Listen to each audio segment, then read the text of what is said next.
Actually, yun yung ginawa sa China daw na stricter punishment, lifetime ban in public office, tsaka imprisonment para sa mga corrupt officials. But gusto ko yung sinuggest si Tonyo na may kasamang public humiliation dapat.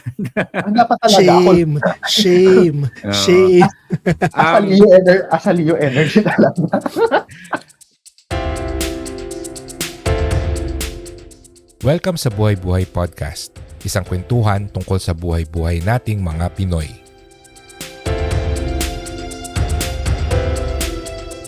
Okay, so nung pahinga natin, ano ba yung mga nangyari sa Pilipinas noon?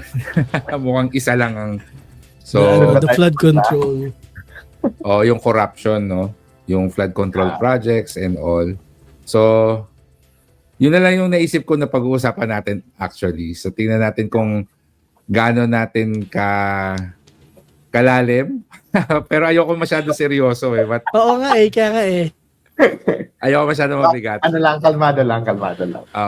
Saktong usapan lang, no? But simulan natin sa word na corruption. Pag naririnig na yung salitang corruption, ano yung una yung naiisip? Yan. Oo. Sa akin siguro, above all the sins, for me ha, dahil sa sarili ko, greed talaga yung pinakamasama. Siguro yung unang papasok sa isip ko sa salitang corruption. Kasi meron ka na eh, hindi mo naman na kailangan eh, 'di ba? Above ka na sa karamihan ng tao, above ka na sa mga average people. So bakit ka pa magko-corrupt? Bakit ka pa magiging ganit? For what purpose? So parang yun yung epitome ng pinakamasamang tao for me. Yung andayo mo kasi masasagasaan once na naging corrupt or corrupted ka. Even in sa mga fairy tales or even in the Lord of the Rings, 'di ba? Once naging corrupt yung isang tao, parang ang sama-sama mo na, nagiging masama ka talaga. For me, ganun siya. Ganun siya kataas. Ikaw ba, Panda? Anong unang pumapasok sa isip mo pag naririnig mo yung salitang corruption? Ako first thing that comes to mind pag sabing corruption is nanlalamang. Like, that's the best description I can give. Ando na tayo sa greed, like sinabi ni Tonyo. But for me, parang most of all is yung wala na silang technically pakialam sa ibang tao so long as meron silang self-fulfillment at meron silang means to get more from other people para makalamang. May it be intentional or unintentional. But yun nga, parang main thought is nanlalamang ka. Yun yung corruption for me. Like, hindi ka nakokontento sa kung ano yung meron ka. Sa akin, ang unang pumapasok talaga pag narinig ko yung corruption is, kagad siya? Related kagad siya sa government. So, not necessarily a person. Particularly, yung mga ginagawa sa daan. Kasi bata pa lang ako, naririnig ko na kagad yan sa mga matatanda na kaya naman may mga ginagawang daan kasi corruption yan. So, tumatak siya sa akin ever since na mga unnecessary projects ito na ginagamit lang para makakuha ng pera, overpriced projects. No? So, ever since, yun talaga yung sumasagi sa isip ko kapag may nakikita akong road projects, to be honest. Na-reinforce pa siya nung nag-start ako mag-travel sa ibang bansa. Kasi doon ko nakikita na, for example, nagpunta ako ng Singapore, nung umuwi kami ng gabi, may nagsisimula na sinisira yung daan kasi apparently maglalagay ng pipeline, magpapalitan yung pipeline ng water. So, maingay dun sa labas ng hotel. Tapos, nung kinabukasan, paggising namin, paglabas namin ng hotel, wala na. As if parang wala nangyari. So, ayos na kagad. As in, parang wala nga nangyari. So, sabi ko, nung gabi, titibak pa lang nila yung daan, pero nung umaga, tapos na, wala na. No? And it was clear doon sa signage na ito yung gagawin namin.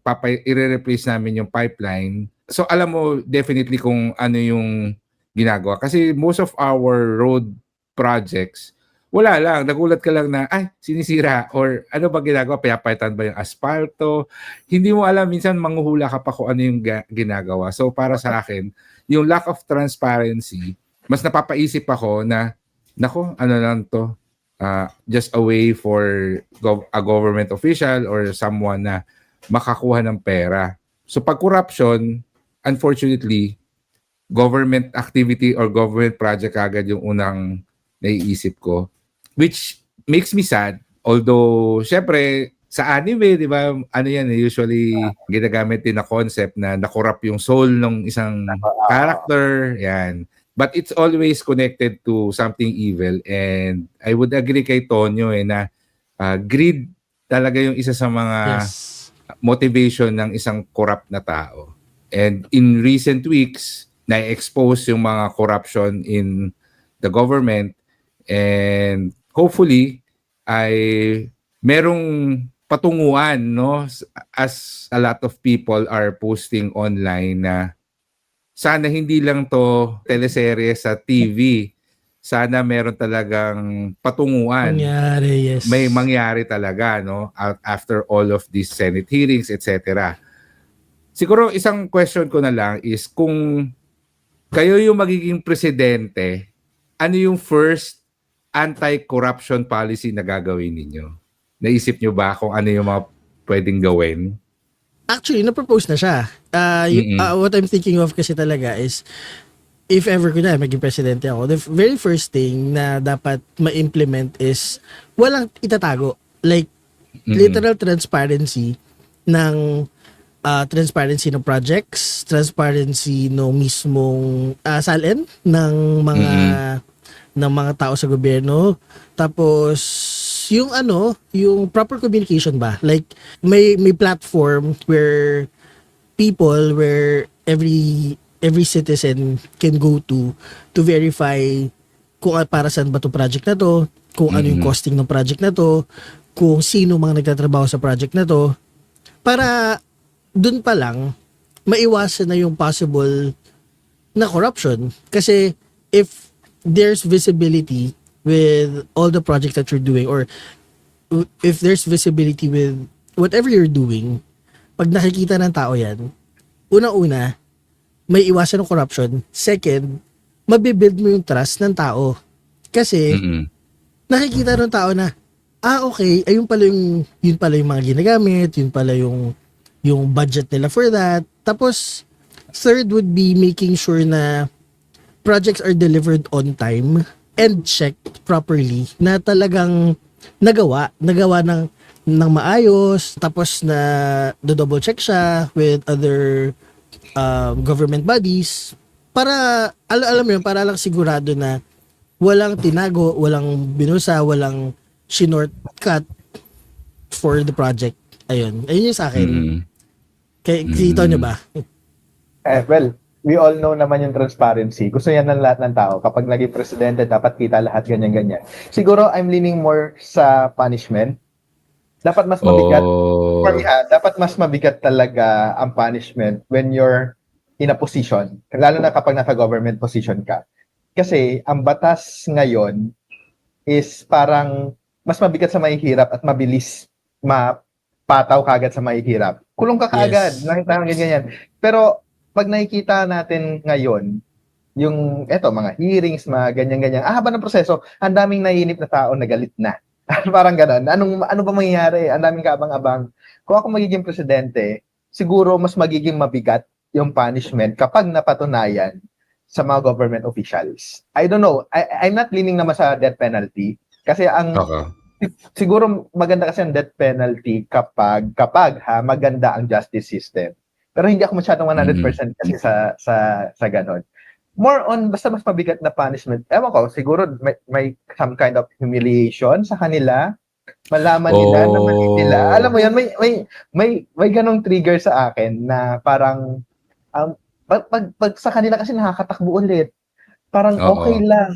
May pa-finger heart pa.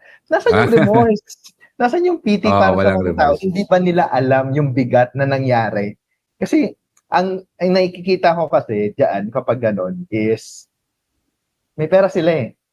Hindi nila mararanasan yung hirap doon sa nangyari. Kasi they thinking na pwedeng makatakas, pwedeng makapag-ibang bansa, 1 billion, ilang araw mo siya dapat ilang milyon yung gagastusin mo para maubos siya sa isang taon, 2M, 2.7M. So, Mm-mm. buhay sila. So, for me, dapat mabigat na punishment, either humiliation sa pangalan nila or sa kanila mismo or totally rip off kung ano yung meron sila just to compensate yung nangyari. Kasi greed yung nangyari sa nila eh. Corruption na yung nangyari sa kanila. So why not tanggalan sila ng kung anong meron sila ngayon? I mean, ma-feel lang nila din yung maging karaniwang tao yung naghihirap. For me, leaning towards punishment ako. Mabigat na punishment for the local government officials na mapatunayang may corruption sa kanila. Oo. Corrupted Oo. sila. Natanong ko yan kasi nag-quick Google search ako ng mga iba't ibang ginawa ng ibang bansa kung paano nila na-manage or na-eliminate yung corruption sa government nila. So, isa-isahin ko yung mga lumabas sa Google search ko, no? So, unang-una na lumabas sa akin, sa Estonia daw, ginawa nila yung government nila fully digital. So, everything is online and traceable and madali siyang i-check ng mga citizens or anyone. So, sa tingin niyo, kaya yan sa Pilipinas na gawing fully digital yung government? Yan. I think it's not a question of kaya ba or hindi. It's a question of gusto ba gawin or hindi. Okay. Correct. Kasi it's proven naman that we can do anything na kaya natin makipagsabayan with other countries. It's more of hindi ginagawa because may tinatago. Yun yung take ko doon. Parang hindi na siya a question of whether we can do it or not kasi alam naman natin na we're capable of doing it. However, we're unable to do it because people are stopping us or people are stopping other people from doing that kasi nga may mga mahalongkat na hindi dapat malaman, ganun. Well, I also believe na capable naman tayo niyan. It's a matter of willpower talaga na ma-implement. Yes. Although at present, yung mga government website natin, ang dali-daling i-hack, etc. True. Kasi sadly, yung mga magagaling nating IT professionals talagang naghahanap ng career outside the country kasi doon sila talaga appreciated or well compensated even. I think may promise yung having a fully digital digitization ng government. Anyway, ito Tonyo, sa Hong Kong ang ginawa nila, nag-create sila ng Independent Commission Against Corruption na ito nag-i-investigate talaga ng mga government officials. So para siyang independent na commission on audit, no, Yes. na hindi siya So siguro parang non-government organization ba to, funded by donations from the public, I don't know. But sa tingin mo, mag-work kaya to sa Pilipinas? Meron tayong independent na commission na nag-investigate ng mga corruption cases. Ang unang tumakbo sa isip ko, mas maganda pa rin yung transparency at digitalization talaga para makita. Pero kapag halimbawang ganyan, kahit sabihin mong independent, for me lang sa culture kasi ng Pinoy, ang lakas kasi ng utang ng loob na Pinoy, ng utang na loob ng mga Pinoy. Alam mo yun, kahit sabihin mong independent, once, siguro dapat siya ibigay sa mga tamang tao na hindi mababali yung mga prinsipyo, mga principles nila, or hindi mababali yung paninindigan nila. Dapat ganon. Pero for me, pwedeng maging loophole or maging flaws niyan is kapag may isa or dalawa na nasa posisyon, again, it's tao pa din na magiging affected by their emotions, by their utang na loob, especially na Pinoy tayo. Doon talaga tingin ko na mahihirapan. Pwedeng i-apply, pero sa culture ng Pinoy, 50-50 ako sa ganyan. Baka sa Hong Kong, baka sa kanila kasi strict sila sa mga bagay-bagay. What is work is work. Pero dito sa Pinoy, ano ka na ganyan? Ano ganyan? Alam mo yun? Naka-root na kasi sa atin yung ganong culture o yung ganong bagay. Kaya for me, mahirap yung ganyan. Dapat tamang Mm. tao yung ilagay. Oo, challenge pa yun no? Yung pagpili kung sino yung mga, Yes, that's yun. oo. So, sino ba, i-appoint ba siya ng government or iboboto ng mga tao or Gaano whatever, no? ka-independent yung mga taong yon? Pwede ba mga common people lang talaga? If common people, hindi ba siya masisilaw sa pera? Totoo Madaming naman. pwedeng maging dapat maganda yung prinsipyo talaga ng tao for Oo. an independent audit or even sa mga maliliit na company, 'di ba? There's an internal auditors, 'di ba? Mga ganyan. Oo. Before kayo magpa-external audit, may internal auditors kayo. Pero hindi, sige, okay na yan. Tropa naman kita. Basta ayusin mo pag nandiyan na yung external auditors mo. Ganyan. Dapat ito yung na-findings ko, ha? Ganyan. I mean, hindi malabo. Hindi malabo kasi syempre, Oo. tao pa din yan. So, 50-50 ako sa ganyan. Mas okay ako dun sa unang nabanggit na talagang naka-digital lahat. Kita mo lahat. Oo. May access lahat. Ito sa Singapore, ang ginawa nila, sinimplify nila yung mga government processes, yung pagkuha ng permit, license, etc. para mas mabawasan yung opportunities for bribery, no? And the experience ko yan kasi nagtayo ako ng business sa Singapore. Online lang lahat yung process. Tapos 2 days lang may business permit na. May company na ako na naka-register sa Singapore. 2 days lang, online lang. So ang bilis. And I can only imagine kung I think kadikit din siya ng digitalization, no? Pero kasi yung experience ko sa Pilipinas in getting a business permit or incorporating a company, totoo nga, ang daming steps, pupunta ka pa doon, ang daming papers, etc., no? So, I think, yes, makakatulong pag sinimplify yung mga government processes, lalo na yung pagkuha nitong mga permits, licenses, renewal, etc. But isa pang ginawa ng Singapore is tinaas nila yung sweldo ng mga public officials. So sa tingin nyo makakatulong yan kung itataas yung sweldo ng mga nagtatrabaho sa gobyerno para mabawasan ng corruption? Nailing ka, Panda? Ako hindi kasi well, 50-50. I would say 50-50 kasi ang lalaki na ng sweldo ng majority ng nasa government office natin ngayon. Bukod sa sweldo nila, grabe ang benefits. Mas malaki ang benefits kumpara sa sweldo nila. Pero nakita nyo ba kung paano sila magtrabaho sa gobyerno natin? 'Di ba? Like, I would say, a simple example would be kapag pumunta ka sa local government, sa LGU or sa City Hall, sila pa yung galit kapag nagpapa-assist ka. Sila pa yung mainit ang ulo kapag may tinatanong ka na hindi mo naman alam at dapat sila mag-assist sa'yo kasi nga that's their work. To say it simply, the easiest part of the job pa lang, ganun na sila. What more kapag nasa public office na? What more kapag nasa bataas na ranggo na tapos tataasan mo pa ng sweldo? Eh di lalo nagkaroon ng matinding ego yung mga yan. Di lalo naging self-centered yan. I mean, I understand na dapat malaki naman talaga sweldo na. Pero baliktad kasi epekto dito sa Pilipinas. Parang nagkakaroon sila ng superiority complex na dahil mas malaki sweldo ko sa'yo, mas magaling ako. Parang mas untouchable ako compared sa'yo. And ang weird lang, so feeling ko kasi talaga pabaliktad yung customer service ng mga Pinoy. I mean, don't get me wrong, Filipino customer service top-notch yan sa ibang bansa. Pero for some reason, when it's serving the Filipino people themselves, iba na, parang yung top-notch caliber ng service na napoprovide natin sa ibang tao, hindi natin nga i-provide sa sarili nating bansa. Tapos, hindi na nga natin napoprovide yung same quality of service, nagkukupal pa tayo.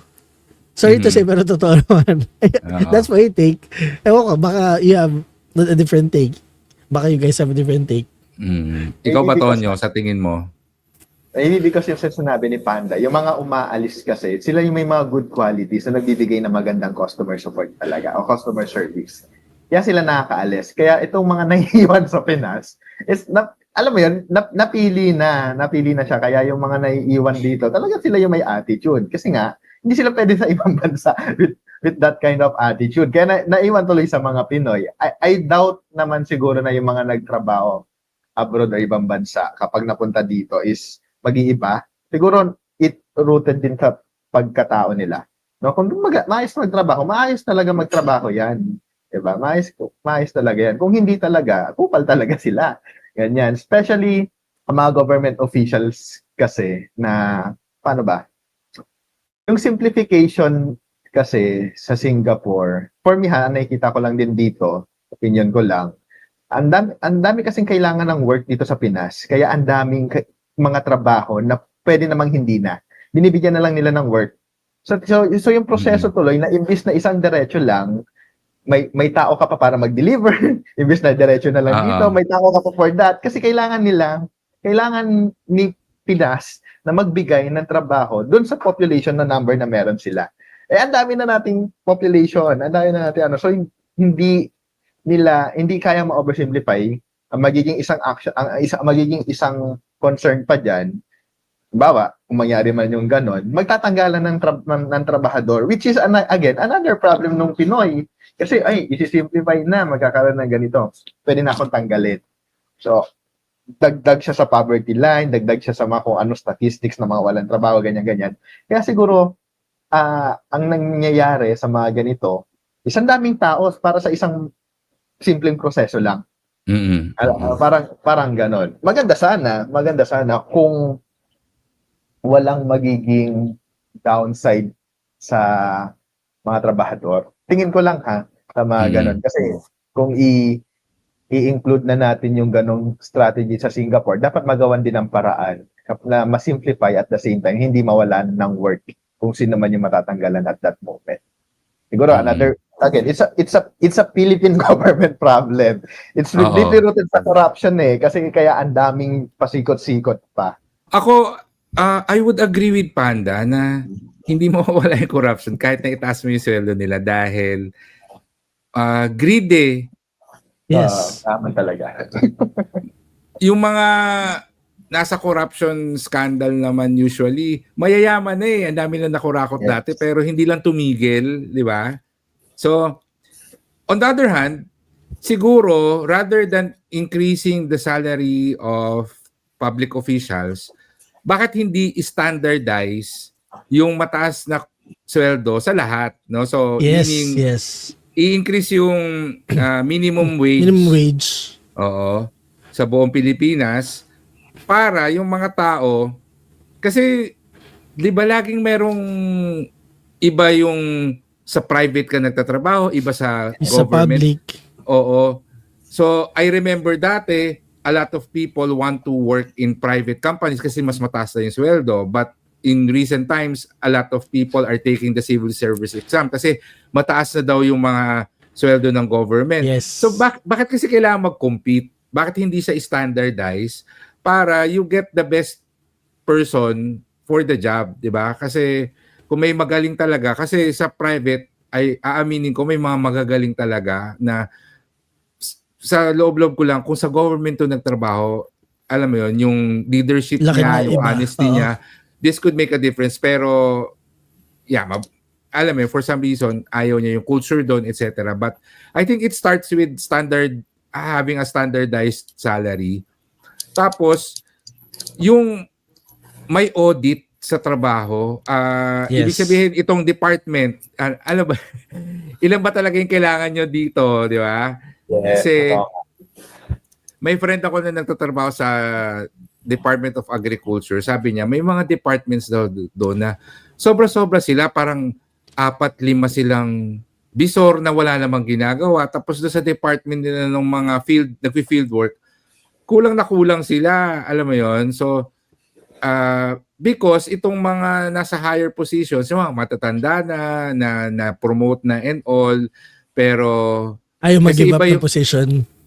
Oo, iba kasi yung yung structure ng government for some reason na kahit na mo-promote ka pero kung iba yung salary grade mo, hindi ka rin magkakaroon ng raise, etc. Di ba? Tas yun nga. hindi leave ang tawag sa kanila, kailangan mo ng travel order para So sa akin, I understand naman na may kanya-kanyang term, pero there's a lot of organization lessons that you can learn from private companies, 'di ba? Kung paano nila napapatakbo yung mga multinational, 'di ba? Mga global companies, hindi naman lalaki yan kung may mali silang ginagawa dun sa organization nila. So, bakit hindi i-adapt yung mga best practices sa mga company, sa government? Yun nga, especially yung pag-streamline ng mga posisyon, 'di ba? Yung i-inspect na ilan ba dapat yung dito sa department na to, may mga redundancy ba, baka pwedeng, alam mo yun, tanggalin na siya doon sa position, but at the same way, hanapan ng ibang trabaho sa ibang department, ibang branch of government, or even kung ma-reinforce sa social services sa SSS natin na merong job hunting benefits, alam mo yun, job opportunities, pwede silang bigyan ng mga ganyan. So anyway, I think more than increasing the salary, it's really having a standardized salary na adequate for everyone, and yun, mas streamline yung mga positions, not just the processes ng mga permits, licenses, but yung mga tao mismo. Tingnan natin sino ba yung mga redundant na dito at bigyan na lang natin sila ng ibang trabaho, ibang posisyon sa ibang department. Bago tayo magpatuloy, gusto namin kayong i-invite sa aming website na buhaybuhaypodcast.com. Nandun ang aming episode show notes, mga exclusive special videos, extended episodes at marami pang iba. Kaya kita-kita tayo sa buhaybuhaypodcast.com.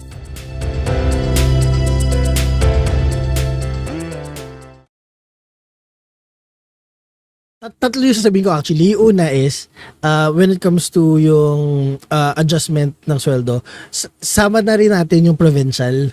Kasi isa rin yan sa issue yung iba ang provincial rate, iba ang government rate, iba ang private sector rate.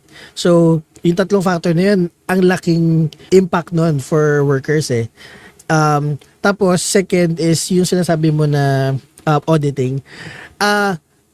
May naisip ko lang to kasi yung sinabi mo yung word auditing, naisip ko bigla na, kasi kahit anong audit ang gawin natin, if talagang choice talaga nung government official na yun or nung department na yun na hindi gawin yung dapat nilang gawin, useless siya. Kasi, for example lang I remember na sa private sector to pag may magkakaroon ng mga external audit, like from offshore or mga onshore na audits ganyan.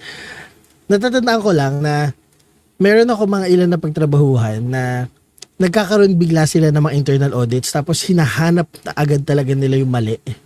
Tapos itinatago na nila. Itatago na nila para kapag nag-start na mag-audit yung outside auditors, wala na makikita na mali. Doon pa lang questionable na kasi integrity na yun na tinago mo na alam mo na may mali pero tinago mo para hindi makita. So papunta na naman tayo sa root ng pinag-uusapan natin kanina, which is corruption. Kasi kahit anong audit ang gawin natin, kahit anong adjustment ang gawin natin, kung umpisa pa lang they have the intention to not be reputable or not be ano ba yung tamang term, yung hindi man loko, nagawa na yan. Kasi, to be honest, itong pinag-usapan natin, basically, it will boil down to one point. And that's integrity. Integrity ba? Kasi, yun yung, I'm sorry to say, pero yun yung halos hindi natin nakikita sa government natin ngayon. I think isa yan sa mga bagay na dapat talaga na maayos, yung integrity. Kasi, for example na lang sa Japan pag sa Japan, may public official na nahuli na gumawa ng kahit anong kabalbalan, like the smallest thing na matatarnish yung pangalan nila, they have this thing na nagsisipuko sila or they immediately step down sila from mismo yung mag-step down sa position nila kasi meron silang integrity. And alam mo talaga, honestly, dati ko pa wini-wish na sana na inculcate yung ganong idealism sa ating mga Pilipino kasi mahirap sa mga Pilipino yung integrity part na yan kasi alam mo yun, harap-harapan na yung minsan mga kapal ng mukha, corrupt. Oo, 'di ba? Bala kayo dyan. Gaslighter. Actually yun nga, nag-gaslight pa sila at the end of the day. Parang wala yun lang na gusto ko lang i-share. Kaya nilang naisip ko. sabihin, and kaya nila magsalita ng tama. Ha? Alam mo yun, kaya nila harap-harapan magsalita na kasi Ito yung tama. Ito ay ganito ganyan. Bakit parang kaya nila mapangaral pa pero hindi naman nila Yes. ginagawa. Sila sa Pero, buhay. pero madagdag ko lang doon sa audit mo. Auditing, I think mali yung mga company napuntahan or ang thinking ng company kapag nag-internal audit is maghanap ng mali. Audit is hindi ka dapat maghanap ng mali para itago. For me kasi, sa amin na ang turo kasi dito, once you do your audit, hindi siya fault finding. Alamin mo lang naman yung proseso eh. Alamin mo lang naman kung paano ginagawa. And then, from there, sa ginagawang yun, pag hindi ginagawa ng isang unit or department or kung sino man tao, hindi niya ginagawa yung work niya, kailangan niya lang namang gawin. Or bakit hindi nagawa? Anong naging reason? So, hindi siya para itago. It's for you na para masabi mo din sa side mo, bakit hindi siya nagawa? Para maayos. Kasi yun yung auditing ngayon. Kung gagawin mo siya within the government sector, I think yun din yung hinanap ko during the mga hearing eh. Kasi imaginein mo during the hearing may taong magsasabi na hindi ko po alam yan.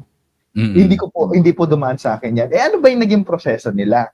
Diba? Ano ba yung proseso nila? Bakit mo hindi alam? Ikaw yung head. Diba? Kung sa amin yun, pag sinabi ko na hindi ko alam, yari ako. Ang daming diba? Ang daming kong consequences na mangyayari. Gagawa ko ng report, gagawa ko ng explanation. Pwede akong mapatawan ng suspension or whatsoever. Siguro babalik ako doon sa una ko sinabi.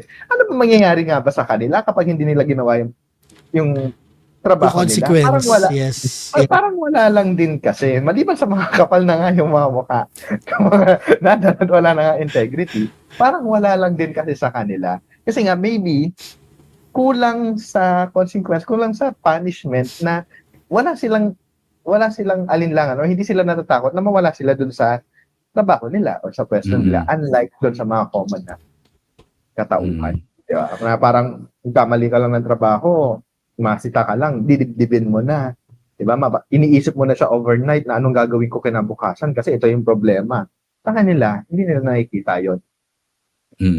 Which is actually yun yung ginawa sa China daw na stricter punishment, lifetime ban in public office tsaka imprisonment para sa mga corrupt officials. But gusto ko yung sinuggest si Tonyo na may kasamang public humiliation dapat. Dapat talaga. Shame. Asali yung energy talaga. Hindi, para sa akin, for public awareness na itong taong ito yung ginawa niya. Kasi I think one of the reasons kung bakit nakakatakbo ulit yung mga dating may corruption cases. Kasi nasa balita lang siya for a few months. Tapos, di ba? Wala nang follow-up. So, pwedeng hindi mo siya natandaan na nakasuhan pala to dati. Di ba? Hindi mo... And even sa mga succeeding generations, hindi na nila alam. Hindi na rin nila kilala, di ba?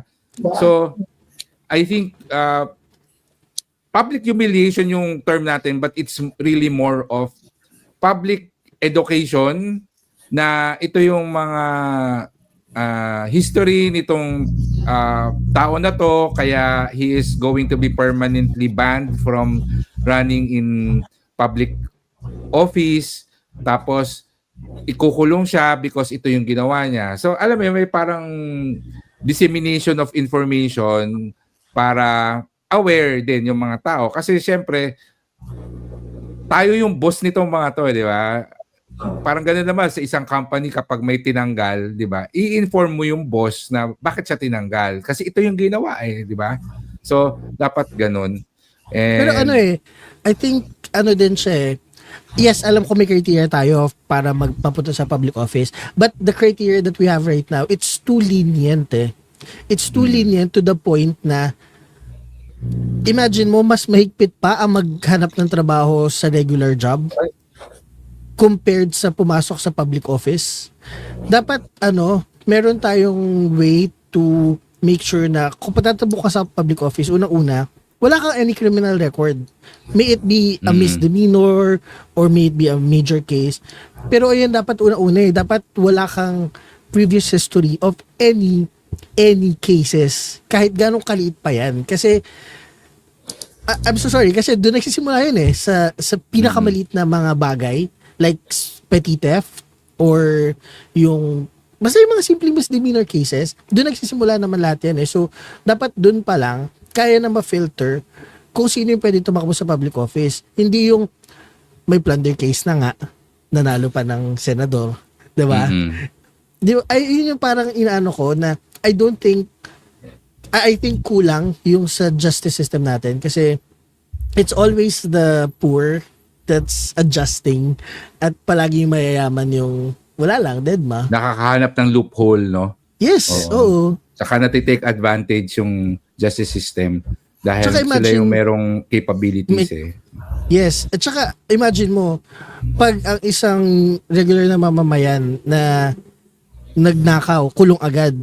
Pero pag mga government officials na bilyon, ang tagal, minsan, they get scot-free. Like, wala rin mangyayari. So parang alam mo yun, dapat magkaroon din adjustment sa justice system natin. Kasi meron ako napanood, ipapasok ko lang, meron ako napanood na TikTok na para ina-explain niya. It's about si Erwin Tulfo. Yung sinasabi, kasi di ba si Erwin Tulfo para nagsabi siya na yung baliin yung bend the law. May sinabi siyang gano'n, di ba?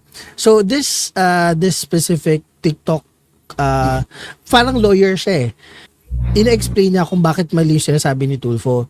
Parang ako, I understand kung ano yung sinasabi niya on a legal basis. Tama naman lahat ng sinasabi nung lawyer kasi nga dapat no one is above the law.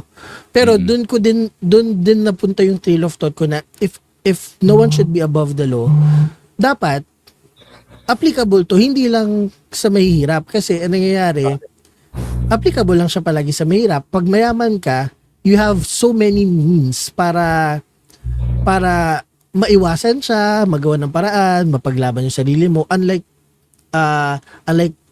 regular people na hindi. So parang I understand the legality of everything, pero minsan kasi ang mga lawyers nakakalimutan na nila na madalas ang justice system only serves the ones that's powerful and rich, hindi yung mahihirap.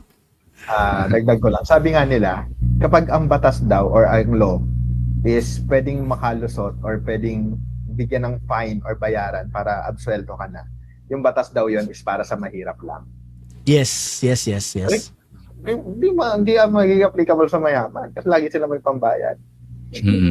Meron akong nakita din na TikTok, hindi ko na maalala ko sino, pero naalala ko lang, meron siyang ridiculous na solution sa corruption. Sabi niya, bakit uso naman daw mag-live stream ngayon? Bakit daw hindi i-live stream yung buhay ng mga government officials para naka-monitor, no? ma-monitor. Sa tingin niyo, mag-work kaya yon na ma-prevent ang corruption kung merong nakatutok laging camera para silang nasa PBB, no? Dito, kung tayo yung boss, tayo yung nagmukhang micromanager para sa kanila kapag gano'n yung dating. Para tayo yung naging micromanager. Siguro hindi siya 24/7 na tutok, pero kailangan lang nila mapakita yung output nila. Alam mo yun? Hindi, it's funny, pero somewhat efficient kasi nakikita mo kung nagtatrabaho ba talaga sila or hindi. Pero ayoko kasi din dumating sa point na ultimo yung anlit na bagay i-stressin mo pa. Ay, bakit hindi siya nagaganito? Kasi makikita mo lahat Makikita mo lahat. Ay, bakit nagaganito siya? Ganyan. Parang for me, output-based na lang. Hindi kailangan 24/7 nakatutok sa kanila, pero pakita nila yung output nila and may evidence pa. Maya naman kasi nakapapel lang. Tapos pagdating mo dun sa sa lugar, wala pala, diba? Output, ako for me, output-based talaga dapat. Oh. Hindi mo Or kailangan manage or ano. or gawin nila yung nakita ko dito, no, yung sa mga Scandinavian countries daw, katulad ng Denmark, Sweden, Finland, required na di ba nagpa-file naman talaga ng SALN ng Statement of Yes. Assets and Liabilities yung mga government official. Pero doon sa Scandinavian countries, any citizen can actually request for those records. As in, pati daw yung mga official expenses, pwedeng i-request na anong ginastos nitong government official na to for this month. Pwede siyang i-request ng any citizen. So, di ba dapat may ganyan na tayo? wala yung freedom of information. Usually, department level lang yung pwede mong i-request. Hindi siya individual. So sabi ko, para maganda nga yun, no, yung specific person, pwede mo makita kung ano yung gastos niya as that government official, no. So kuwari yung konsehal namin dito, no, anong mga pinapa-reimburse mo ng mga expenses sa office mo, di ba? Pwede mo siyang i-request. I think that would also minimize or even eliminate corruption even on the smallest positions, no. But I think ang required talaga diyan is yung digitalization. Yun sa mga prerequisite, no, dahil mahirap yan kung puro paperwork lahat siya, no. So mas maganda na sa online siya.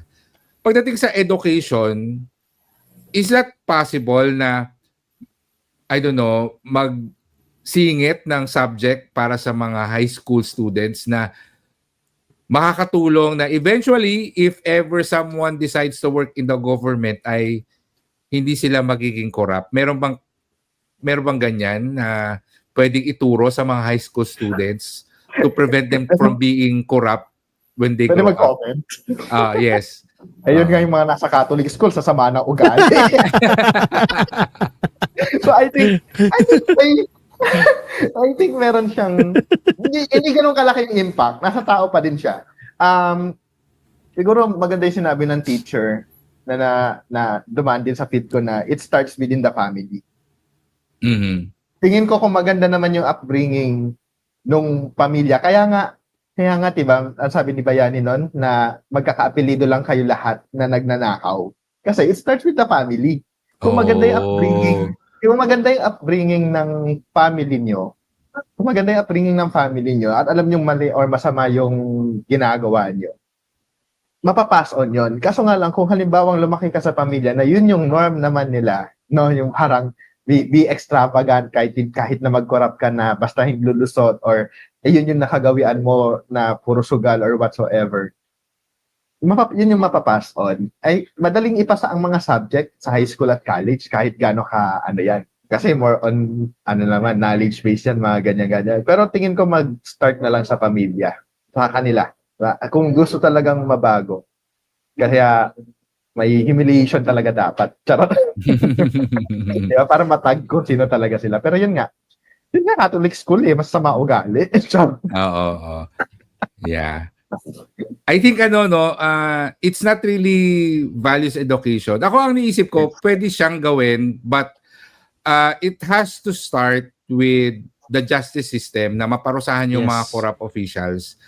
Kasi eventually, lalo na yung mga high profile na corruption cases na naparusahan, you can now teach that sa social studies or sa history moving forward. No? So, yung mga high school student, malalaman nila, anong year ganito pala, merong mayor na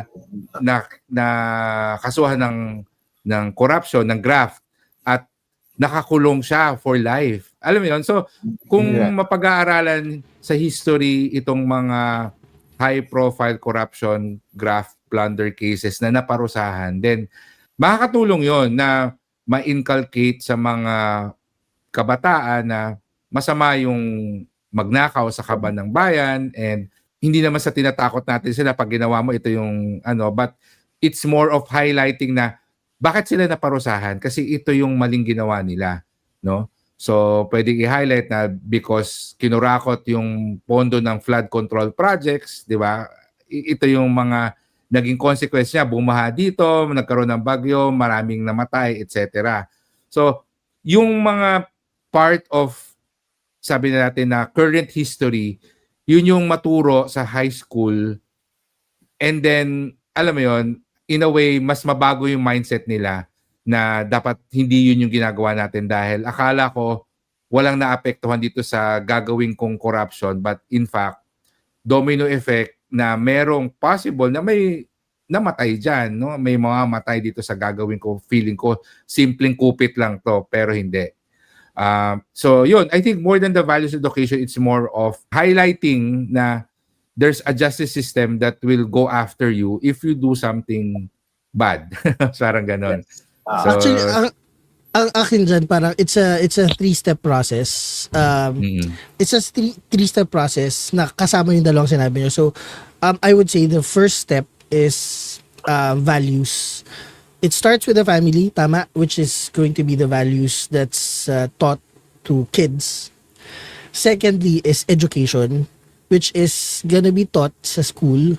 So, ituturo yan sa, sabi mo nga, sa history classes, sa economics, or sa ethics, or any subject na pwedeng ituro yan.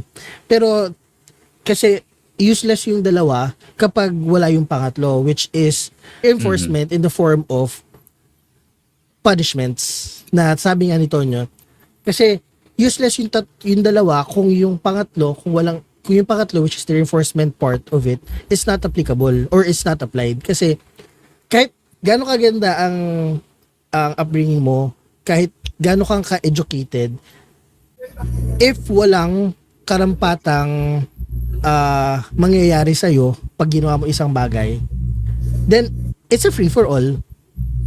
'Di ba? Kung walang punishment ang isang bagay, everyone can just say na okay lang yan, wala namang mangyayari sa akin, which is what's happening to most of us. Totoo naman, 'di ba? So talagang dapat magkaroon ng proper implementation and fair implementation of the justice system. At saka alam mo, may follow through. Hindi lang sinasabi na ay mapapakulong natin yan ganyan, pero walang follow through. Like nakakawala pa din, nagpapiyansa. And sorry, speaking of bail and piyansa, dapat bail is bail should not be in a certain amount or in a certain range. Dapat it should be on the percentage of of what the person earns. Gets nyo? Kasi ngayon ang bail system natin is on a bracket lang na pag ganito ito yung kaso mo, ito yung babayaran mo. Or pag ganito yung kaso mo, ito yung babayaran mo. Ganun. But I think that's that's disadvantageous for people who are not rich, and it's advantageous for people who are rich kasi minsan ang piyansa lang is what, 10,000, 20,000, 50,000, which is barya lang sa mga mayaman. So if possible, parang I was thinking, make it a percentage of what the person is earning. So let's say ang pera ng isang tao ang sweldo ng isang tao per year may base rate plus a percentage of their earning, gross income. Gross income, yes. Kasi mas magiging fair 'yun. At least hindi lang kawawa yung mahirap kasi malaki mawawala sa mayaman kapag, pero gets nyo, di ba? Like, mas hindi na ganun kadaling sabihin ng mga mayaman na, magkano lang naman yan. Kasi mas malaki na magiging porsyento na babayaran nila based on the severity of the case. Wala lang, isip ko lang kanina. Basta alam natin kung magkano nga ba talaga yung mga salian or assets nila. Dude, yun lang, no? Papasok din yun, yes. Oo. Like, basta alam natin yun. Kaya nga basta pag may fine or may bayarin, yung batas na yan pang mahirap talaga. Dito sa Pinas. Yes. Yes. Simpleng lifestyle check pa lang makikita mo na kagad kung sino yung mga questionable, no, ang mga government activities, but even if part na ng audit yung mga lifestyle check, I think yung mga gumagawa ng lifestyle check, sila din mismo yung na bibigyan ng bribe para hindi sila ma-report. And again, Yes. it's really the justice system ang nagiging reason kung bakit malakas ang loob nila dahil hindi naman sila napaparusahan talaga, which is sad. Siguro let's end at that. And siguro just a reminder na lang na the power is in the citizens during election time. No? Kasi Yes. at the end of the day, tayo rin naman talaga yung bumuboto dito sa mga nasa gobyerno. And I think we should always take advantage and leverage our power during election time na magloklok talaga ng mga tao na not just qualified for the position but merong moral ascendancy Compass. na may strong moral compass no na hindi Yes. magiging corrupt and hindi magnanakaw sa kaban ng bayan. So At saka yung willing na for public service, alam nila yung pinasok nila na they are doing this for public service talaga. Hindi to protect someone, hindi for to gain something, but for the people talaga. Kaya sila na dyan. Yung willingness talaga nila tumulong talaga sa bayan. And matupad ang wish ni Cara David. Sa akin naman, very simple lang naman. My take on this is, we should not idolize politicians. Because again, politicians work for us, not the other way around. Hindi dapat natin sinasamba ang kahit sino man na nasa politics. If they did something wrong, call it out. If they did something right, and then celebrate kasi may nagawang tama. Pero at the end of the day, it's always going to be about the country and not the politician. Please lang, bayan ang unahin, wag politiko.